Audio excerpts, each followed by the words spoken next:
What is going on, Jet fans? Matt O'Leary back with another video. Today we are going to talk about some stock up, stock down. Who are the biggest winners and losers after week 2 of the New York Jets preseason? We will start on the positive side with some stock ups, and slightly sad that I'm going to go to this player first because of the position, but hard not to mention this guy with Austin McNamera, the Jets' new punter. He has had a very strong start to the preseason, and against the New York Giants had 6 punts for 294 yards. He averaged 49 yards per punt, 3 of which were inside the 20. He had a long of 60 yards. So far through the preseason, he's PFF's second graded punter in the NFL right now, and again through the preseason.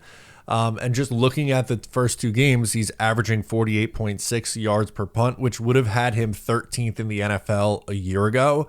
So this looks honestly really promising for, a guy who did not make a team last year, was looking to see if he could have a role with the Jets after, they move on from a veteran in Thomas Morstead. Tough shoes to fill, but Austin McNamara has done a really nice job.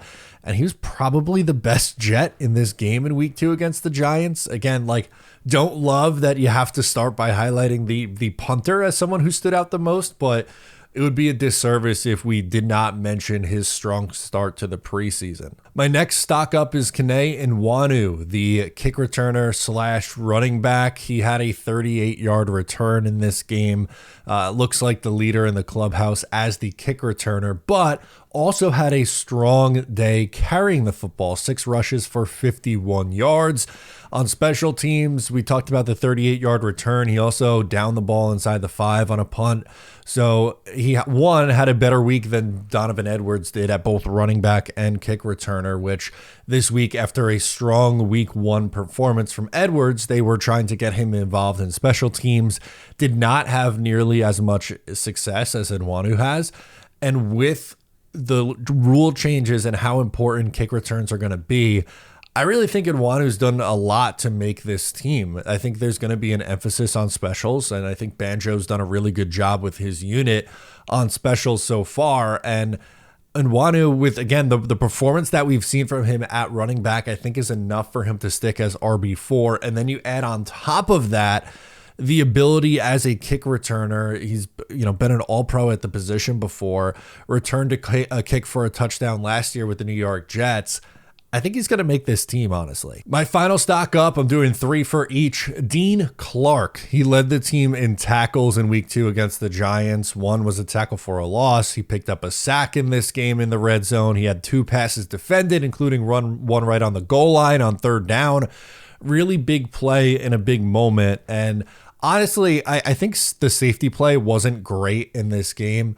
Malachi Moore, I don't think was particularly great. Andre Sisco got beat on the first drive of the game for the Giants for a huge play, an 80-yard reception, down to the 1-yard line. But to me, Clark definitely stood out with his play in the second half. And I don't know if he's done enough to make this team, right?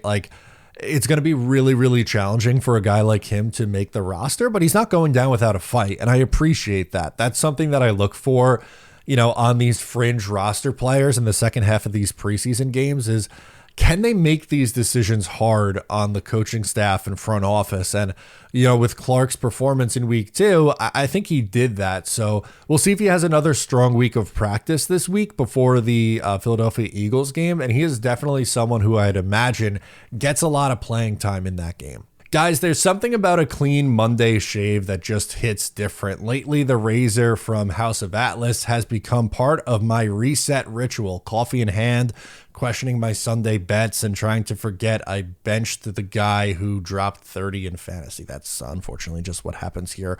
Whether you're heading to the office or gearing up for Monday Night Football, it's the perfect way to shake off the losses, clear your head, and start fresh. It also looks pretty sick. I've got the green one, and it's honestly the best looking razor that I've ever owned. It has some weight to it. Doesn't feel like very cheap or plasticky, so like some razors can. So I really like it. And whether you want to go clean shaven like Tom Brady does, or just tighten up the lines on your Ryan Fitzpatrick beard, this razor's got you covered. Honestly, we should probably send one over to Patrick Mahomes. That goatee could probably use a bit of a cleanup. And for a limited time, they're offering 20% off site-wide plus free shipping at houseofatlas.com. Just make sure to use my code O'Leary at checkout. That is 20% off with code O'Leary at House of Atlas. Plus, House of Atlas is now available at Target stores nationwide. Stop wasting money and time on shaving products that don't look good, aren't effective, cost too much money. Trust me, you'll love it as much as I did. All right, some stock downs. I have 3 stock downs right now. Malachi Corley is one that comes to mind. I think it's over, guys. For those holding out hope for Malachi Corley, I understand it. I don't personally love the idea of a 3rd-round pick from a year ago not making this team, but he has done nothing so far in the preseason or training camp. No targets in this game on only 14 snaps. He did have 1 kickoff return, but only for 19 yards. I just don't see it. Quentin Skinner, Brandon Smith, Jamal Pritchett are all guys who are ahead of him right now on the wide receiver depth chart, and that's not including, the bigger name guys like Garrett Wilson and Tyler Johnson and whoever else, Josh Reynolds. You're going to put Arian Smith. We're talking about a guy who's probably the 8th or 9th wide receiver right now, and the Jets are not keeping that many wide receivers on this roster. He's a gadgety player. I understand that. And, maybe there could be, a keyword on the could be, a role for that in this offense. But Arian Smith has been the one who's gotten those gadget roles in front of him. So I don't think he has a very good chance to make this roster. It would be a surprise, honestly, to me at this point if he did make the roster. It stinks. It really stinks when you use a relatively high pick, right? The day 2 pick on a guy a year ago, and he's not going to be on the team. But that's the way that this is trending. Jeremy Rucker is another stock down. He was a stock down last week too. Not a good week blocking, right? Like, he didn't have any targets for the 2nd week in a row in a passing game. But I'm not even necessarily talking about just the receiving angle. I'm talking about the blocking angle as well. Hasn't really stood out there. Has been inconsistent in training camp. Some nice moments and some head scratching moments in camp. I get it. People are hanging on to the Justin Fields and Ohio State connection. And I understand the hopium that you or some may have with Jeremy Rucker. Like, I get it. I really liked him coming out of school. I thought it was a really cool story for him to end up on the Jets, but I don't think it's working. And this staff doesn't really owe him anything, frankly, because they weren't the ones that used the 3rd-round pick on him in 2022. They got to fill out the best 53-man roster. And with his play right now, I don't know if it's good enough. I think the Jets should absolutely consider a tight end on the waiver wire.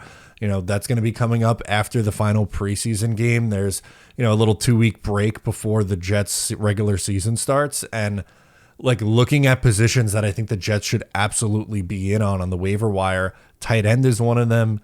Edge rusher is another one. Defensive line, just in general, if you want to even throw interior defensive line in the mix, is fair to do, but not a good enough effort so far from Jeremy Rucker at this camp and preseason. My last stock down is going to be Marcelino McCreary Ball, and it's been a small-ish sample size for him in the preseason, so I don't want to get way too ahead of ourselves here, but missed tackles have been an issue for him in the preseason. He's had 1 in each of the first 2 games. He got ripped by Aaron Glenn for a penalty in week 1 for a late hit out of bounds, and coming into the first preseason game, he seemed like the front runner for the linebacker 3 job, but he hasn't really done anything in these 2 games that make you stand out and go, okay, yeah, this is absolutely I totally understand why he's going to end up being linebacker 3. Not that the Jets have a ton of bodies here that make sense for this roster, but again, just coming in for what I think the expectation was for him with how he looked in camp and how the coaching staff talked about him, it seemed like he would be the next man up after the top 2 guys. But based on play, if we're just looking at what he's done in these 2 games, hasn't been a lot. One of the guys on this defense who's been a little bit underwhelming. And I think After the first team unit came out, second and third unit did not look very good for the Jets. They let up a lot of big plays, on the Jackson Dart drives. Even Jameis went down the field and scored a touchdown as well. It was not a good second half from this Jets defense. And unfortunately, McCreary Ball's one of those guys and someone who I don't think looked at the level that I was expecting or anticipating from him in this game. That'll do it for me. Let me know your stock up, stock down, biggest winners and losers from week 2 of the preseason in the comments. I'm Matt O'Leary. Subscribe here if you're new, and I'll catch you next time.